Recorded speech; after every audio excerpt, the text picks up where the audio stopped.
가게 때문에 오셨잖아요, 맨 처음에. 네. 근데 얘기는 사모님하고는 완전히 다 된 거예요, 이 문제가? 네. 가게 문제가? 아, 이전에도 제가 사실 좀 설득을 했던 부분이 있어서 예. 정하겠다면 그분이 어떤 분인지 얼굴에 좀 보고 싶다라는 그런 입장이어서 와이프가. 예. 그래서 이제 유튜브 같이 보고 그리고 이제 찾아뵙던 거였거든요. 듣고서 이제 생각보다 정말 피부로 와닿는다라는 얘기를 많이 해서 그렇다, 지금은 시기가 아니구나. 근데 오빠 할 수 있겠어?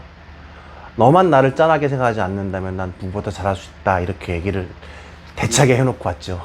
시작금이 너무 네. 너무 없이 시작을 하니까 힘들어요. 너무 없이 시작하면 솔직히 창업한 다음에 내가 뭔가를 해보고 싶어도 움직이는 그게 작아져요.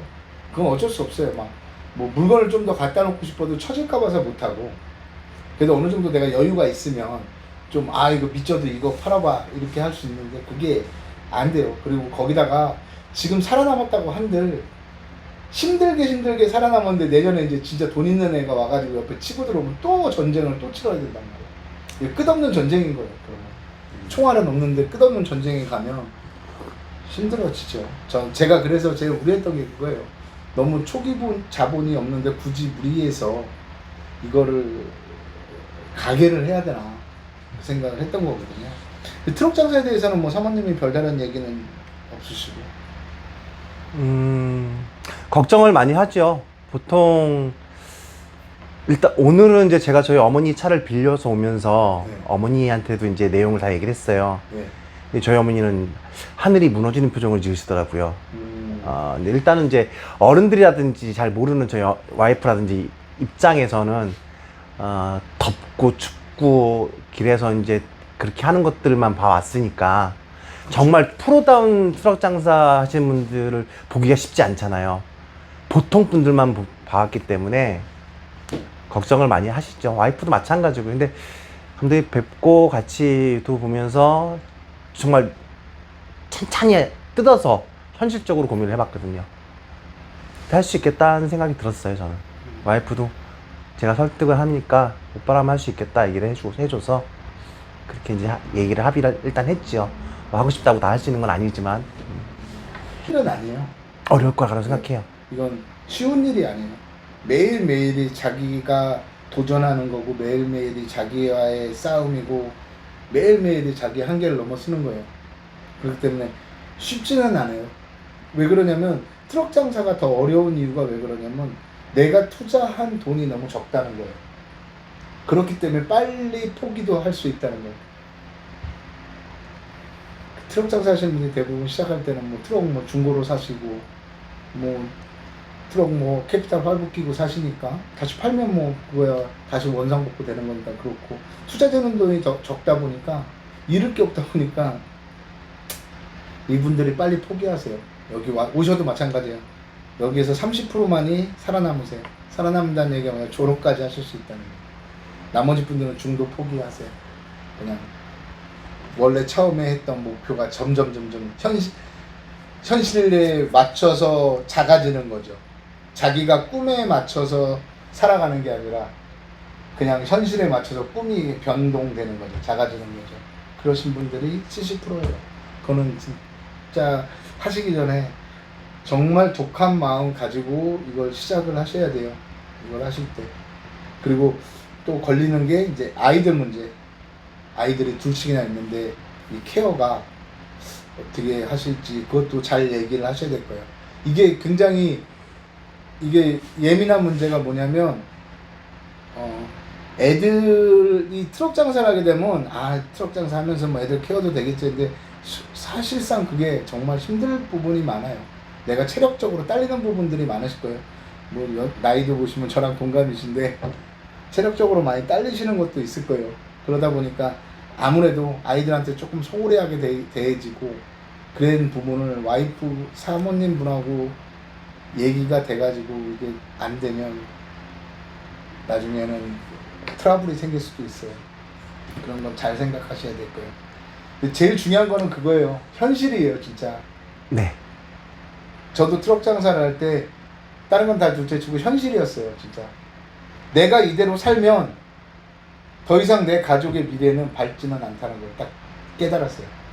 내 가족은 평생 빚에 쪼들려 살아야 되고 내가 진 빚이 대물림이 될 수도 있고 내 아이는 하고 싶은 거 돈이 없어서 못할 수도 있고 내 애는 맨날 바퀴벌레 나고 쥐 나오는 그 집에서 살아야 되고 우리 애는 아파트 한번 살아보지도 못하고 솔직한 얘기로 맨날 이리저리 떠돌아다니는 그러다가 그런 가정들도 있어요. 여기 오신 분 중에서 가족이 뿔뿔이 흩어져 가지고 애는 고시원 가서 살고 딸도 고시원 가서 살고 엄마는 식당 주방에서 먹고 자고 하고 있고 아빠는 고시원 가서 살고 있고 다 가족이 뿔뿔이 흩어져 사는 그런 집도 있었어요. 여기 오신 분 중에 내가 그런 미래를 갖게 되겠더라고요. 진짜 냉정하게 했을 때 10년 전에 제가 저희 부모님들하고 여동생까지 공부시키러 보냈던 여동생까지 들어오라고 해갖고 넷이 그렇게 살았네요. 네. 다 흩어져서 각자 돈 벌고. 네. 그걸 정말 저는 그게 제일 이 세상에서 제일 무섭거든요. 내 자식한테 내가 가난을 대물림 시켜주는 네. 거. 그게 난 제일 무서웠어요. 이런 동안에 뭐 길지도 않아. 인생에 진짜 엄청 긴 시간을 트럭 장사에 투자하는 것도 아니잖아요. 단지 2, 3년.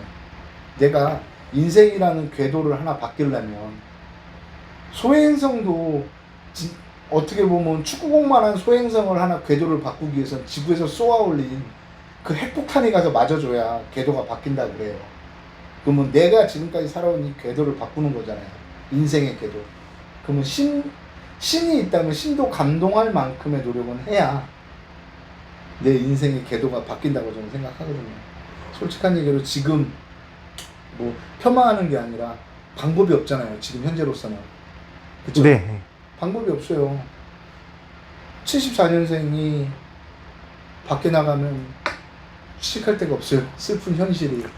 감독님이 그 말씀해 그 영상에서 50대가 선택을 예. 너무 정확한 얘기예요. 예, 갈 데가 없어요. 40, 50대는. 천하의 그 누구라도 조직에서 끈 떨어지고 밖에 나와서는 네.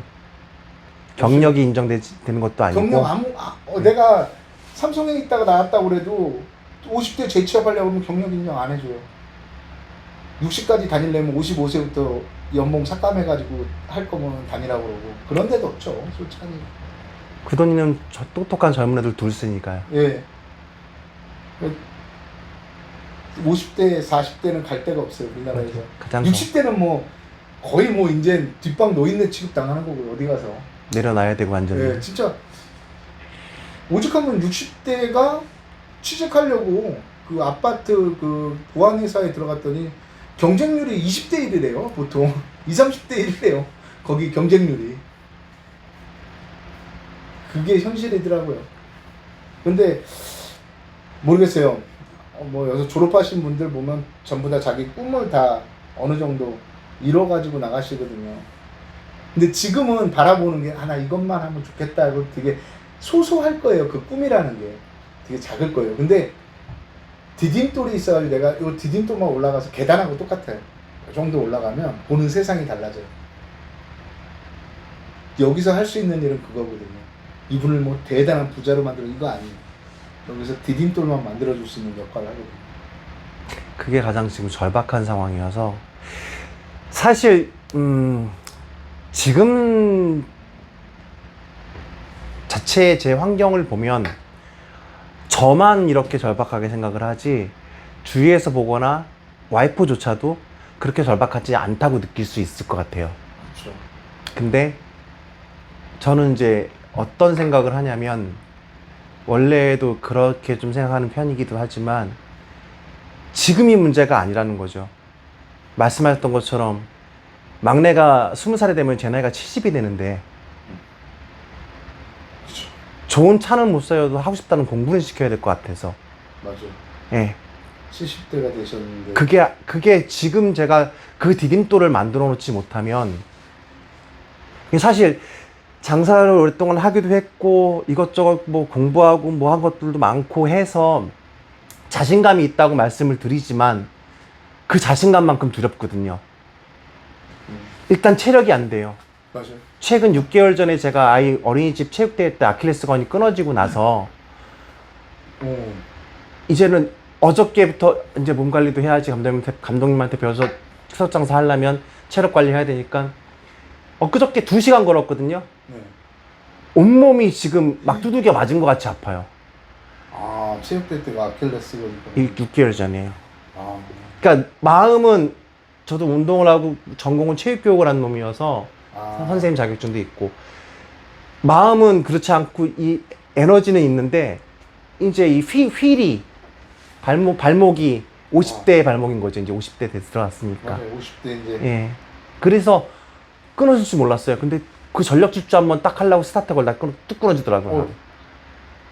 그러고 나니 아킬레스건 오래가는 그리고 또 엊그저께 마찬가지로 이제 이거 하려고 단단하게 결심했고 이제 건강검진을 처음으로 했거든요. 그동안 건강해서 안 했는데 뭐 용종 서너 개 떼어내고 이제 얘기 들어보니까 관리하셔야 될 것 같은데 이러더라고요. 뭐 혈압도 지금 좀 나오고 기본적으로 통풍도 좀 있고. 그러니까 체력 하나 몸 하나는 자신이 있는데 다른 건 몰라도 그것조차도 지금 이제 자신이 없거든요. 맞아요. 50대 되면 그거를 느끼겠더라고. 50대니까 하루하루가 달라진다고. 저도 몸이 옛날 같지가 않더라고요. 아이고. 감독님 2시간 자고서 지금 일하신다 해서 네. 와 대단하시다 하면서 하지만 나도 할 수 있어 라고 생각을 했거든요. 아유. 근데 저 차에서 안 조는데 예민해서 차에서 코를 골더라고요 지금 계속. 그러니까 그런 저런 모든 것들이 눈도 잘 안 보이고 물론 더 연세 드신 분들한테 하기에는 좀 송구스럽지만 아니 저 50대니까 저도 49하고 50하고 달라진 게 일단은 눈이에요. 예. 노안이 딱 오더라고요. 심각한 이제 그런 것들을 느끼는데 아이들은 너무 어리니까. 그렇죠. 전 이제 어떤 생각이 드냐면 지금 준비해 놓지 않으면 물러설 데가 없다라는 생각이 드는 거죠. 그렇죠. 그러면 그래서 전 감독님 찾아온 거고요. 사실 그렇거든요. 저희 어머니나 이제 아버지가 특히 아버지가 젊었을 때 저희 아버지 금연기술자신데 은퇴하시고 했는데 젊었을 때 산오징어 그 트럭에서 파는 거 잠깐 하셨대요. 네. 저희 아버지 말씀이 벗어나서 정말 다행이라고 얘기를 하면서 사실 금연도 내가 이렇게까지 길게 할 줄 몰랐다. 너 지금 네가 1, 2년 하고 2, 3년 해가지고 준비 자리 만들어서 네가 하고 싶은 거 하겠다고 하지만 잠깐 발 들여놓는 걸로 아버지는 평생을 했다. 그게 직업이라는 게 쉽게 바꿀 수 있는 게 아니야. 저희 아버지 그렇게 얘기하시거든요. 그리고 그렇게 해갖고 대학 보내놓고 다 했는데 왜 네가 지금. 제가 그랬어요 아버지한테. 아버지 그렇게 공부를 했기 때문에 내가 지금 이렇게 합리적인 판단을 할 수 있는 거예요. 이거 지금 이렇게 하는 게 맞아요. 이렇게 해서 준비 단단하게 디딤돌 만들어서 할 수 있어야. 그리고 더 늦으면 못해요 이제 아버지. 제가 아버지한테 그렇게 얘기했거든요. 그러니까 아버지가 가만히 있더니 시대가 지금 내 시대랑은 다르긴 해서 이해는 한다만 그래도 이제 안타까우시니까 말리고 싶다 그러시더라고요. 근데 지금 한 달에 본인은 이 장사를 해서 맥시멈 말고 미니멈으로 했을 때 어느 정도 수익은 돼야 되겠다고 생각하신 게 있어요? 네, 600이요. 600 정도? 말씀하셨을 때 500이 못하시는 분들이 500을 한다고 하시니까 못하는 사람은 되지 말자라는 입장이기 때문에 우선 600. 네, 그래서 600은 미니멈으로. 집에 생활비가 죄송하지만 실례하지만 어느 정도 들어가는 것 같아요. 지금 가서 애들 육아하고 키우고 집 융자금도 있고 하니까 와이프랑 같이 얘기한 게 저희가 따박따박 한 500에서 600이 들어간다고 하더라고요. 그 온라인 강의 커리큘럼 보니까 트럭 구매하는 방법 같은 것도 이제 조언을 해주시는 것 같던데. 트럭은 뭐 현대 거 사는 게 좋습니다. 솔직한 얘기로. 기아 거보다. 기아 거하고 현대 거 똑같은데 뭐가 다르냐면 기아가 좀 더 높아요. 뒤에 적재하면. 근데 너무 조금 높다 보니까 엄마들이 이렇게 골라가기가 조금 힘들어요. 그 차이도. 그래서 현대 게 조금 낮아요. 그리고 현대 게 좀 더 잘 팔려요. 그 나중에 중고로 팔더라도 더 잘 나가고 또 현대 게 더 인기가 좋아요. 1톤 포토는. 그건 한 번 더 의논해서 내일. 중고차가 지금 트럭이 되게 구하기 힘들대요. 저희도 저번에 하려는 사람이 트럭을 못 구해가지고 한참 동안 대기했던 적이 있거든요. 트럭이 없다고 그래가지고 1톤이 1톤 트럭이 비싸졌잖아요. 거기다가 1톤 트럭이 올해까지만 나온대요. 내년부터 단종이래요. 내년부터는 전기차로만 나온대요. 이제 내연기관이 없어진대요. 1톤 트럭이. 경유 못 쓰게 한다. 네, 그러니까 막 지금도 엄청나게 밀려있다고 그러더라고요. 새 차들도. 안 되면 막 중고차까지 땡겨 쓰려고 그러고. 다 전기차래요. 이제 내년부터인가. 전기차로만 나올 수 있다고 1톤 트럭은. 조금 뒤져보니까 그렇더라고. 그 경유차들 그래서 그렇구나. 매연 때문에 그렇게 한다고 그러더라고요. 정부에서. 근데 1톤 트럭 되게 깝깝하거든요. 전기차 하면. 그거 일하는 차가 배터리를 갖다가 핸드폰까지 갈아 끼우는 것도 아니고 지금 핸드폰도 안 그렇구나. 2시간 동안 충전해야 되는데 여기 있던 사람 한 분이 그거 하다가 전기차를 뽑아서 그걸 하셨다가 승질나서 못하겠다고 차 바꿔버린 사람이 있어요. 겨울엔 겨울대로 네. 속쓰겠고. 겨울때 되면 연비가 더 안 나오는데 시타 따로 달아야 됩니다. 그 시타로 돌리면 만땅 충전하면 한 200km 갈까 말까 하는데 그거 하면 150km도 못 간다고 그러더라고요. 시타 틀어버리면. 그래가지고 못한대요. 승질나서. 충전하는데 2시간 기다려야 돼요. 빨리 기다려야 돼요. 와, 일하는 차인데 그걸다 단종을 시켜. 일 끝나서 10시에 9시 10시에 끝나가지고 충전하고 나면 집에 가면 12시 1시래요. 새벽. 그래가지고 전기차 못한다고 승질나서 못하겠다고 그러시더라고요. 일단 뭐 제가 내용은 잘 알았으니까